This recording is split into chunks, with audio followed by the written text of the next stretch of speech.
I got into this yesterday when Bill Maher was on the program. And I'll tell you, he sat down. I appreciated him coming on the show. But as soon as he asked me explicitly whether I was going to vote for Trump, it's not normally something I announce who I'm voting for as a journalist, but I did the day that Biden, with his pen, redid Title IX, which is going to affect my daughter and yours, all three of us, all of our kids.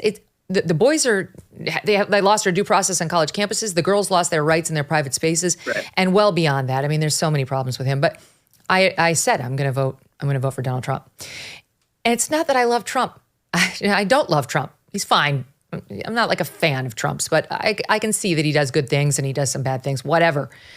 But as soon as I said it, you could see the shift, right? He looked angry and he actually stopped looking me in the eye. It was such a jaw dropper. Watch.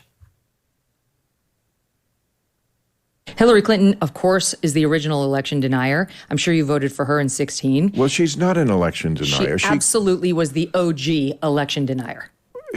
First of all, she came out before the sun had risen to concede the election to Trump. And then spent the next 4 years saying he was illegitimate. He was an illegitimate president.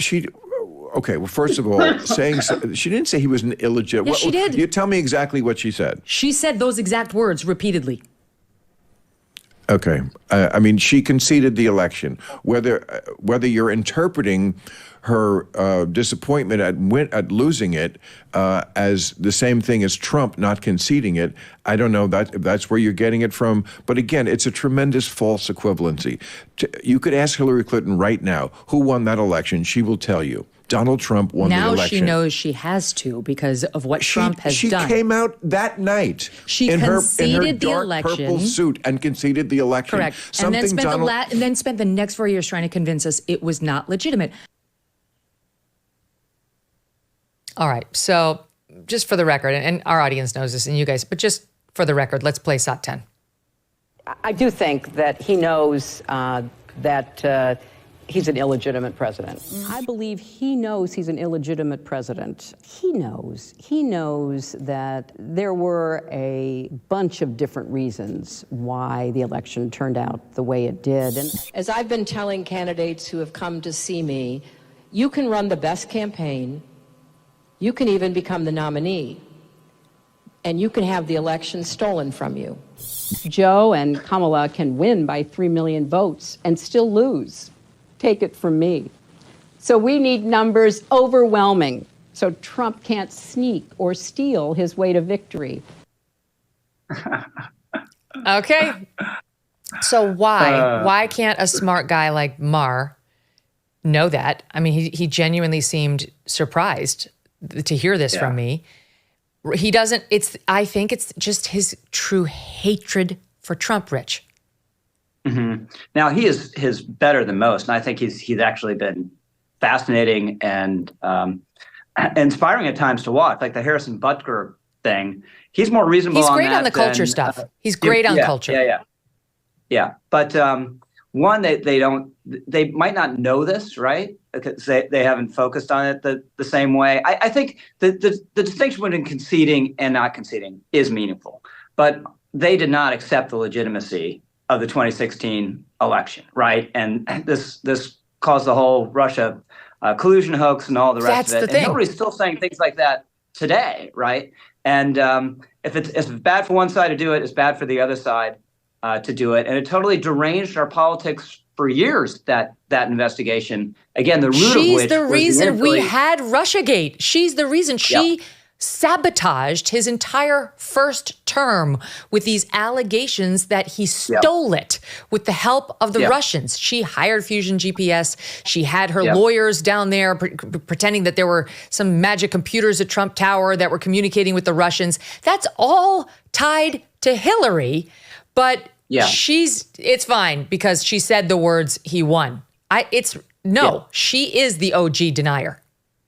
Right. And this is going to be much worse if Trump wins in November, which I think is more likely than not. The reaction will be much worse than it was in 2016. Wouldn't surprise me if you see a BLM style violence in the street that people make excuses for or say is mostly peaceful. They are going to be out of their minds. They already were, but it's going to be several magnitudes worse in the end of this year and beginning of 25 if he wins.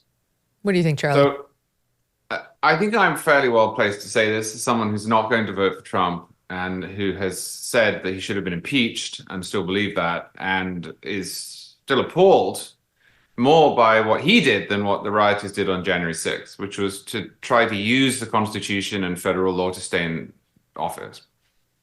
The left has a massive liability in its total incapacity to see itself as guilty of many of the same crimes. The very fact that I've said this, by the way, will probably get picked up. And someone will write and say, false equivalence. They just can't see it. There is a reason why when you poll people on which party represents the greatest threat to democracy or which party is a better guarantor of democracy, it's about even. 49, 48. Every poll seems to show it. And this absolutely infuriates people on the left because they point to Trump and they say, look at all the things he did. And he did. I agree. I have written it over and over again. I say it again right here. I started this segment by saying it. All of that is true. But they just cannot grasp that just because they won't acknowledge it, as you saw in the segment with Bill Maher, doesn't mean that the public hasn't seen it happen. The public heard Hillary Clinton say that over and over again.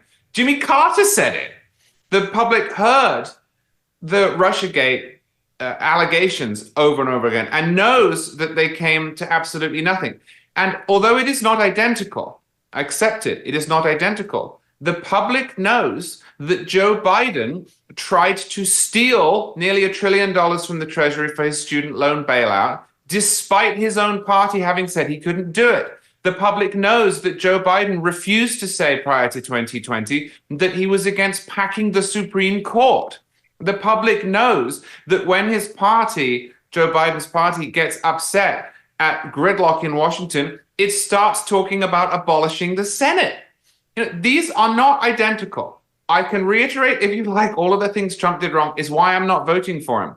But what has happened here is that the Democratic Party has decided that because Trump is a threat to democracy as it sees it, our democracy as it sees it, it's always a telling phrase, that whatever it does to try to get rid of Trump is therefore legitimate. It isn't the same thing in different clothing. It is a defense of democracy. So while we sit and we talk about these absurd trials that I think are a stain on the country, they see that too as being a legitimate exercise of power to defend America from Trump. But not everyone in America does. And so they get confused because they think, well, hang on a minute, we're doing the right thing, whatever mechanism we need to use to get rid of him. Another one, didn't mention, was trying to kick him off the ballot on the most absurd reading of the 14th Amendment that old chestnut shot down 9-0 in the Supreme Court. They think, well, that's not the same because Trump is bad. Therefore, whatever it takes to get rid of him is legitimate. But you know who doesn't think that? Americans. They don't believe that. They think what Trump did was appalling, as I do. They also think that trying to bend the system to get rid of him is appalling. And the Democrats can't internalize it. Grand Canyon University, a private Christian university in beautiful Phoenix, Arizona, believes in equal opportunity and that the American dream starts with purpose. Change the world for good by putting others before yourself. Whether your pursuit involves a bachelor's, master's, or doctoral degree, GCU's online, on-campus, and hybrid learning environments are designed to help you achieve your unique academic, personal, and professional goals. With over 330 academic programs as of September, GCU meets you where you are and provides a path to help you fulfill your dreams. The pursuit to serve others is yours. Let it flourish. Find your purpose at Grand Canyon University. Private, Christian, affordable. Visit gcu.edu. Hey, thanks so much for watching. If you like what you just saw, hit the subscribe button for more clips and full episodes.